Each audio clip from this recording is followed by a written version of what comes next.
Muraho, mujye hino tuganire.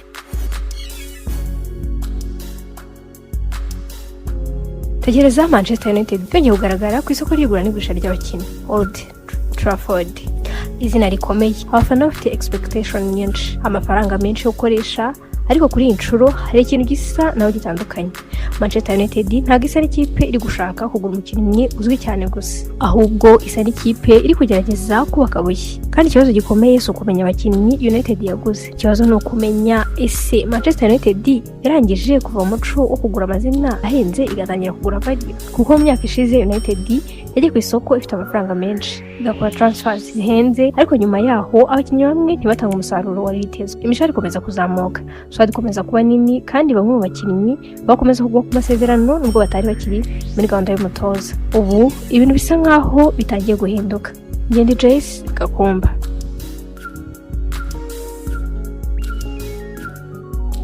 Uyu munsi turareba neza ibiri inyuma y'iyi mpeshyi ya Manchester United. Abakinnyi bashya, abasohotse, amafaranga yinjiye n'ayasohotse, amayeri yo kugurisha abakinnyi, ndetse n'icyo byose bivuze kuri Carrick n'umwaka utaha. Kuko ikibazo ntabwo ari ukumenya niba Manchester United ishobora kugura umukinnyi wa miliyoni 100 z'amayero. Ikibazo ni ese ashobora kubaka ikipe ikomeye idakeneye gukoresha miliyoni 100 z'amayero kuri buri kibazo. Mu myaka yashize Manchester United yazwi cyane ku kintu kimwe, kugura abakinnyi ku mafaranga menshi, ariko amafaranga menshi ntabwo buri gihe ahinduka umusaruro. Niyo mpamvu muri iyi mpeshyi ikibazo cyari gikomeye kurushaho. United ntiyari ikeneye abakinnyi bashya gusa, yari ikeneye gukora isuku muri squad. Abatari bakiri muri gahunda bagombaga kugenda, abafite imishahara minini ariko badafite umwanya uhagije bagombaga kurebwa ukundi, kandi amafaranga yashyizwe muri abo bakinnyi mu myaka yashize yagombaga kongera kubyara value. Ni muri uwo murongo United yatangiye impeshyi, kandi urebye transfers zakozwe kugeza ubu hari ikintu kimwe gitangira kugaragara. United ntabwo yagiye ku isoko ishaka amazina gusa, yagiye ishaka imyanya ikeneye gukemura. Yitwaye, Andre Santos, Carrick, makuru ari muri documentaire United yakoresheje hafi miliyoni 45 z'amayero kuri Tielemans na Santos. Ibi bitandukanye n'igitekerezo cy'uko Manchester United igomba buri gihe gukoresha amafaranga menshi ku mukinnyi umwe kugira ngo yerekane ko ashoboye. Carrick ubwe yagaragaje ko ikipe idakwiye kugisohoka gitange miliyoni 100 z'amayero ku mukinnyi umwe kubera gusa ko abandi babikora. Ahubwo ikibazo kigomba kuba uyu mukinnyi azongera iki kuri Manchester United, kandi icyo nicyo gitekerezo gishya kiri kugeragezwa kuri Old Trafford. Reka turebe ku bakinnyi bashya. Yitwaye ni umukinnyi uzana ubunararibonye, ubushobozi bwo gukina hagati mu kibuga no gufata inshingano mu bihe bikomeye. Ku rundi ruhande hari Andre Santos, uyu ahagarariye ikindi gitekerezo ejo hazaza. Ni ukuvuga ko United iri kugerageza guhuza ibintu bibiri, ubunararibonye n'urubyiruko, umusaruro w'uyu munsi n'agaciro k'ejo hazaza. Hanyuma hari Carrick winjiye nta kiguzi cya transfer nyuma yo kuva muri Leeds United, ariko ikibazo kiracyahari, se abakinnyi barahagije? Oya, kuko Manchester United iracyakeneye kongera imbaraga mu bindi bice, by'umwihariko hagati mu kibuga no ku ruhande rw'ibumoso. Kandi ibi ni ingenzi cyane kuko United igiye kongera gukina Champions League, imikino iziyongera, izo zikiziyongera, Premier League, Champions League n'andi marushanwa. Iyo ufite imikino myinshi ukeneye squad ifite uburebure, abakinnyi bashobora gusimburana, abakinnyi bashobora kwihanganira imvune n'umunaniro. Niyo mpamvu transfers zakozwe kugeza ubu zishobora kuba intambwe, ariko ntabwo ari igisubizo cya nyuma. Ariko hari ikintu benshi bashobora kwibagirwa: kugura neza bitangirira kugurisha neza. Kandi aho niho Manchester United yari ifite ikibazo gikomeye mu myaka yashize. Ikipe yagiraga icyo cyo kugura abakinnyi batari bagikenewe, bamwe bafite imishahara minini, bamwe bafite umwanya muto mu ikipe, bamwe agaciro kabo ku isoko kagenda kagabanuka igihe kigenda.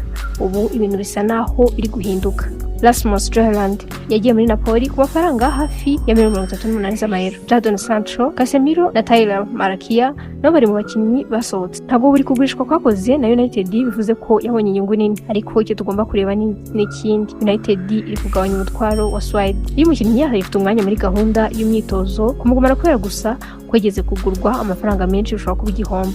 Niyo mpamvu kugurisha bishobora kuba intsinzi, nubwo amafaranga yabonetse atari menshi cyane, kuko ikipe iba ibonye ibintu bibiri: amafaranga n'umwanya. Umwanya wo kongera kubaka squad, umwanya wo kugabanya imishahara, umwanya wo kuzana abakinnyi bashya.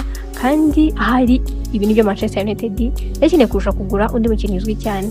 Ariko Manchester United ntabwo iri kureba gusa ku bakinnyi bakuru, hari n'ahandi ishobora gukura amafaranga muri academy. Kandi urugero rwiza ni Ethan Williams, uyu mukinnyi w'imyaka 20 yagurishijwe na Manchester United muri Peterborough United nubwo atari yatangiriye umukino wa Premier League muri United. Amasezerano ye yari afite ibintu by'ingenzi: 50% sell on clause, buyback option ndetse na matching rights. Ibi bivuze iki?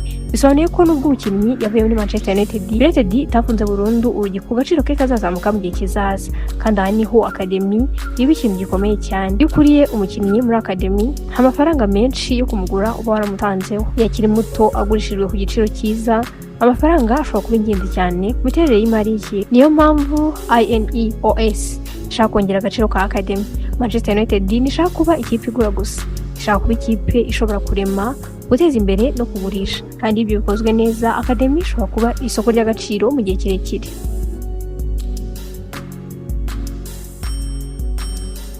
Hanyuma hari inkuru ya Marcus Rashford. Uyu ni umwe mu bibazo bishimishije cyane kuri Manchester United muri iyi mpeshyi. Rashford yaramaze igihe ari mu nzira yo kuva kuri Old Trafford nyuma y'inguzanyo muri Barcelona, ariko Barcelona ntabwo yamuguze burundu. Rashford yasura muri Manchester United. None se ibi ni ikibazo cyangwa n'amahirwe? Dushobora kurebera mu buryo bubiri.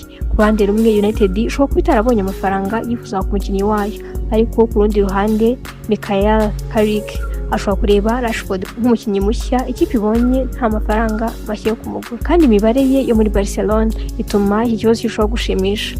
Umwaka ushize yatsinze ibitego 14 kandi atanga assists 14 mu marushanwa yose. None se gumana Rashford ni amayeri cyangwa nuko United itabonye umuguzi?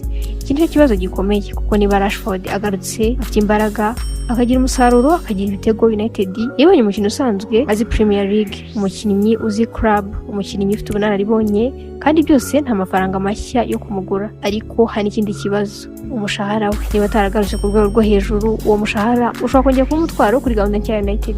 Niyo mpamvu Rashford ashobora kuba umwe mu bakinnyi bazatanga igisubizo kuri iki kibazo cyose.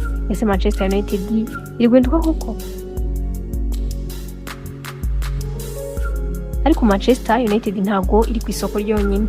Premier League ifite amakipe ashobora gukoresha amafaranga menshi cyane: Manchester City, Liverpool, Arsenal ndetse na Chelsea. Buri umwe ifite gahunda yayo, kandi ibi bituma United igomba gukora ikintu kirenze gukoresha amafaranga. Igomba guhitamo neza. Mu makuru ari muri iyi documentaire, Manchester City yakoresheje miliyoni 116 z'amayero kuri Elliot Anderson. Chelsea ikoresha miliyoni 17 z'amayero kuri Morgan Rogers. Tottenham igura Sandro Tonali kuri miliyoni 100 z'amayero.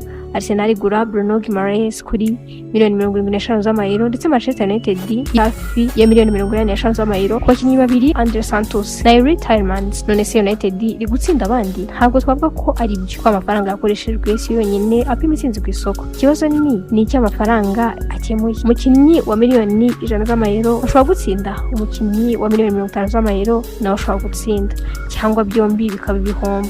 Transfer ntabwo ipimirwa ku giciro, ipimirwa ku musaruro utanga. Ibikorwa bifasha ikipe gutwara imyaka umara ku rwego rwo hejuru n'agaciro azagira igihe ikipe izaba ishaka kumugurisha. Niyo mpamvu Manchester United isa naho iri kugerageza guhindura filozofi yayo. Ntabwo ishaka gusakura cyane, ishaka kugura neza. Hari ikindi kintu gikomeye: imari. Manchester United yatangaje ko mu mezi 9 ya mbere y'umwaka w'imari wa 2026 yari imaze kugira operating profit ya 37 z'amayero ugereranyije n'igihombo cya 3 z'amayero mu gihe nk'icyo cy'umwaka wabanje. Adjusted EBITDA yazamutseho 29% kugera kuri miliyoni 187 z'amayero. Revenue guidance nayo yarazamutse igera hagati ya miliyoni 655 z'amayero na 665 z'amayero. Ibi bituma iyi mpeshyi ireba kure yibera ku kibuga. Ni gahunda y'imari kugabanya ibiciro, kugenzura imishahara, kongera agaciro k'abakinnyi, gukoresha amafaranga neza. Ariko ikizamini nyacyo ntabwo kizaho ku mpapuro, kizaba ku kibuga. Ko Manchester United igiye gusubira muri Champions League, kandi ibyo bivuze imikino myinshi, igitutu kinini, abafana bafite expectations nyinshi n'amakipe akomeye ahanganye. Niyo mpamvu Carrick agomba kuba kaswadi ishobora gukina Premier League na Champions League idahungabanye. Kandi hari ibindi bice United igomba gukomeza gushakamo abakinnyi, by'umwihariko hagati mu kibuga no ku ruhande rw'ibumoso. Amakuru ari muri documentaire agaragaza ko ikipe yakomeje kureba abakinnyi Harris Har, Miles Lewis Skelly, Carlos Barba, kandi idirishya igwa n'igurisha ntabwo rirafungwa kwa mbere Nzeri 2026 saa 5. Ni ukuvuga ko inkuru itararangira. None reka dusubire ku kibazo twatangiriyeho. Ese Manchester United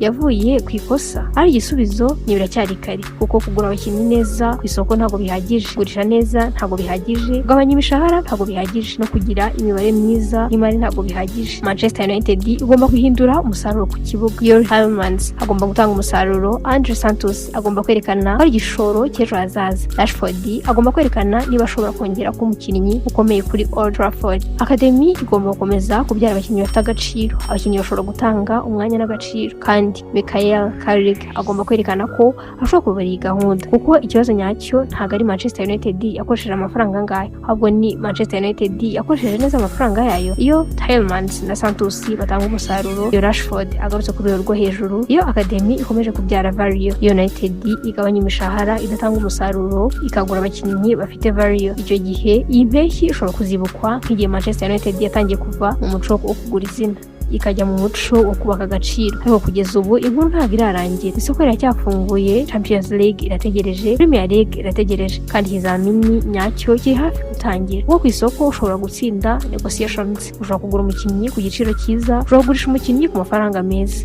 ariko ku kibuga nta transfer ibona amanota. Abakinnyi nibo bayabona, kandi nibo bazatubwira niba Manchester United yahinduye uko umuco wayo, cyangwa niba yari indi mpeshyi impinduka nyinshi izongera gusiga abafana bibaza ikibazo kimwe, byose ari by'amafaranga gusa. None se wowe ubibona ute? Ese Manchester United iguhindura koko uburyo yubaka ikipe, cyangwa iracyafite urugendo rurerure mbere yo kongera kubaka ikipe twari ibikombe? Andika igitekerezo cyawe muri comments, kandi nkunda documentaire zisesenguye ibirenze ibera mu kibuga. Subscribe kuri K-SportsCentre. Ni Gakomba.